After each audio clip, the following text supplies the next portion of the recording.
Lo que me está interesando ahora es, por ejemplo, la articulación que existe o no existe entre los movimientos sociales y el uso que hacen del ciberactivismo y las políticas efectivas.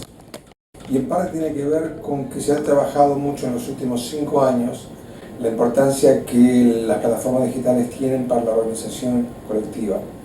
Y de hecho hay muchos ejemplos en América Latina que muestran justamente esta utilización. Pero lo que no queda claro es si realmente estas tecnologías que son utilizadas para, digamos, forma de protesta, eventualmente también ayudan a otras formas de cambio social, incluidas, por ejemplo, la incidencia o diálogo, que va mucho más allá de la táctica de la protesta.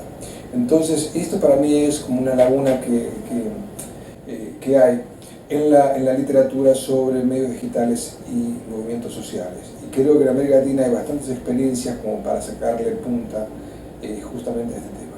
Entonces, es una de las cosas que estoy pensando, digamos, cómo enfocarlas, en parte porque no estoy convencido que la historia termina en las nuevas tecnologías como forma de organización, que en realidad eso es importante, pero por lo general es un primer paso, que hay otras instancias que tienen que ver también con el cambio social y el cambio político y no necesariamente están vinculadas con las formas digitales de organización.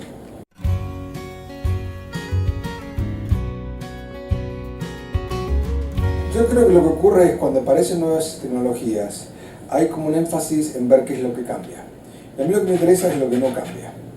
Porque en realidad, al entender las dinámicas de cambio, lo que subyace es aquello que no cambia, aquello que permanece, digamos, similar en una organización, institución, en la forma en que los medios operan o la vinculación que la sociedad tiene con los medios, que se aprende tanto de una cosa como de la otra. Entonces, para mí la pregunta, y esto siempre me ha llamado la atención, es, por ejemplo, ver si hace 20 años, digamos, cuando había bastante trabajo que se hacía sobre los cambios en la política, particularmente la política electoral, por la masificación de la televisión. Y en esa época lo que me interesaba a mí es aquello que no cambiaba, a pesar, digamos, que había cambios obvios, ¿vale? Es decir, en qué no cambiaba la estructura de los partidos, la forma de hacer política, las conexiones que existían entre los ciudadanos que no permanecían, digamos, que permanecían relativamente, digamos, sin cambios, a pesar de la explosión, digamos, de la videocultura y de la televisión. Y creo que una pregunta similar se puede hacer hoy, o se debería hacer hoy, sobre los medios digitales y las plataformas sociales. En el sentido de entender, por ejemplo, qué es aquello que del periodismo no cambia, a pesar, digamos, de la proliferación de los sitios digitales y de la entrada masiva de lo digital a la producción periodística. O entender en qué medida, digamos, la opinión pública no se modifica o no cambia a pesar, digamos, de las nuevas formas en las cuales se produce y se consume información.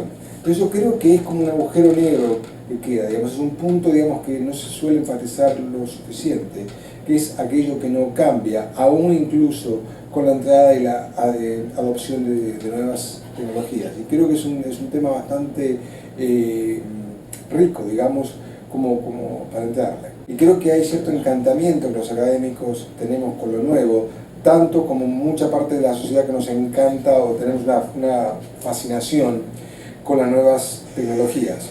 Y creo que tenemos que afinar un poco la mirada y tomar distancia para ver, digamos, un cuadro que es mucho más complicado, que no puede ser entendido únicamente si nos focalizamos en el estudio de las nuevas tecnologías. Y que en realidad el cambio social tiene dinámicas propias, que no están solamente o únicamente dirigidas por la tecnología.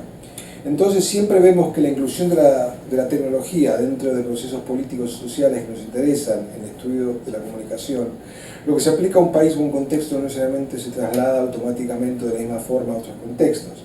Y creo que en América Latina nos vemos un ejercicio constante de esto, parte por la exposición que tenemos a discusiones o a trabajos que son producidos en Estados Unidos y en Europa, que son contextos en varios sentidos absolutamente diferentes. Esto no quiere decir que no sean válidos, quiere decir que debemos tomarlo con cierta cautela. Las preguntas que se formulan, las conclusiones y los argumentos que se producen en contextos que son muy diferentes al nuestro. El caso de la tecnología digital no es excepción a esto. En parte porque la brecha digital en nuestros países, en América Latina, sigue siendo importante, en algunos países más que en otros.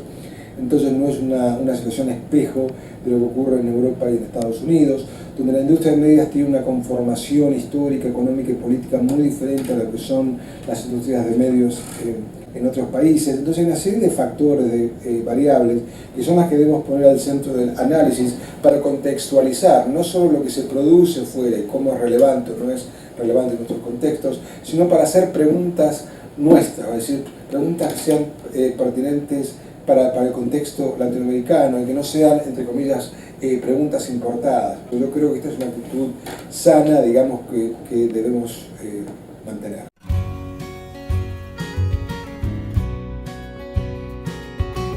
Por ejemplo, sobre la vinculación entre movimientos sociales, plataformas digitales y cambio social. Creo que tenemos que revisar el entusiasmo enorme como en los últimos años sobre la posibilidad de cambio social a partir de la masificación de estos medios digitales. Esa es una pregunta, digamos, a repensar. Otra es el periodismo, si el periodismo está realmente cambiando, como se dice que está cambiando o no. Y obviamente hay cambios obvios, digamos, hay cambios obvios, pero por otra parte hay cosas que nos están cambiando, que las deberíamos examinar por la coyuntura propia de lo que es el periodismo latinoamericano.